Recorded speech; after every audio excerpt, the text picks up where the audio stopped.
Hello and welcome to the SWRA podcast, where aging, wellness, and wisdom intersect. I am your host, Maggie, and I am delighted to have you on today. If you are a new listener, welcome to the family. If you are a returning listener, I welcome you back. Today is all about aging and wellness again, but this time I would like to focus on family history, genetics, when you are thinking about your health. For the longest time, we were just focused, we as medical practitioners, just treating symptoms, trying to manage disease. But I think it's been a couple of decades, if not more, that science has started to understand the importance of genetics, right? We cannot choose the family we are born into, unfortunately, but we need to take stock of where we come from. I think, I'm not one of those that was going to go crazy in any direction. So, yes, we want to be aware of our family tree, our family history. And I remember maybe 10, 15, 20 years ago, there was a big push to do like a panel to see your DNA and all the things that could happen to you. And just like now, when somebody tell me, don't you want a free PET scan? I'm like, no. I don't want to know what's brewing, what's starting to show up in my old aging body. No. And I refused then. But when I look at my family, I need to see what kind of diseases run in my family. Do you know what runs in your family? In my family, we have some hypertension, we have a lot of diabetes. I have five, my grandparents had six kids, and five of them have diabetes. So I know that runs in my family. But guess what? My mom, being one out of the six, has never been diagnosed with diabetes. Somehow it skipped her, but she did have the hypertension, a little bit of heart disease, heart failure. So I know I have that. And if I remember my dad, even though I didn't live with him, but I remember he also died of heart failure. So I know I am at risk. But when you know the risk, what do you do to mitigate that, to reduce the likelihood that you're going to develop the disease? This is where the action comes in, correct? So if I know I have a history in my family of diabetes, I remember, 3 or 4 years ago, I told you, I don't know if I told you, but my A1C was like 6.1 or something like that. And that's way too high.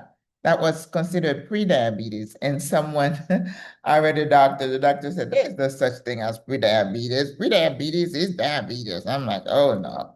But anyway, I am not one to take everything somebody says at face value. There are too much conflicting information floating around. It's like, okay, well, let me do what I can to bring it down to 5. And I think the last time I checked, it was 5.6, right? Because once you find out what is in your family tree, so what you need to do, you do what you need to do to reduce the risk. And in terms of diabetes and heart diseases, weight management, stress management, food, dietary control. And that's what I did. I lost weight and then I changed my diet. I went on a mostly whole food plant-based and I lost 40 pounds. And then I reduced, my labs improved. So this is what I want to stress upon you. There are some families with a history of depression. And I can tell you right now, when I am watching a video or short on some ladies, some sisters, I can tell that they are struggling with depression, right? And my hope is that they have looked at that, maybe it runs in their families, and have taken the bull by the horn and go to a doctor and say, this runs in my family. What can I do to get ahead of it, right? So that means if I were in a family that is prone to depression, then I would be in tune and aware. When I start feeling blue, I, engage in other activities, exercise, singing, hiking, doing things. And when I'm really, really in the dumps, maybe I would go see a counselor and then go to the doctor and say, well, maybe I need to be on medication. All of that stuff people have about, oh, if you take a medication for depression, this is terrible. Everything is about chemical imbalances and proteins and things in your body that are not at the optimal level. So if a medication is going to stabilize things, why won't you take it? There is no shame. Oh my God, here we go again.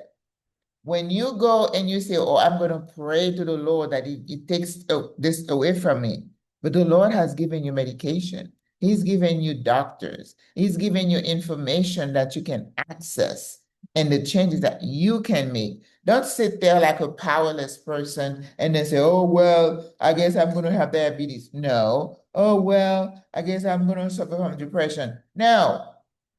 We have science, we have doctors, we have medication. Do it. We have supplements. Take them.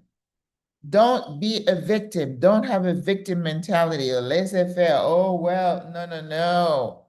So the people you see around looking good and vibrant, they're out taking stuff, they're out taking care of themselves. Because sometimes this body needs a little bit of help, sis. And it is your job, it's your body, it's your temple. It's up to you to take responsibility for it. All right? So go check your family tree and see what runs in your family and take steps to normalize it. Make sure you don't become a victim because you are not a victim. There's a lot you can do to prevent and keep yourself healthy and vibrant. All right, so go out there, be a good human, be an informed human, and I'll see you tomorrow. All right, over à la prochaine. Bye.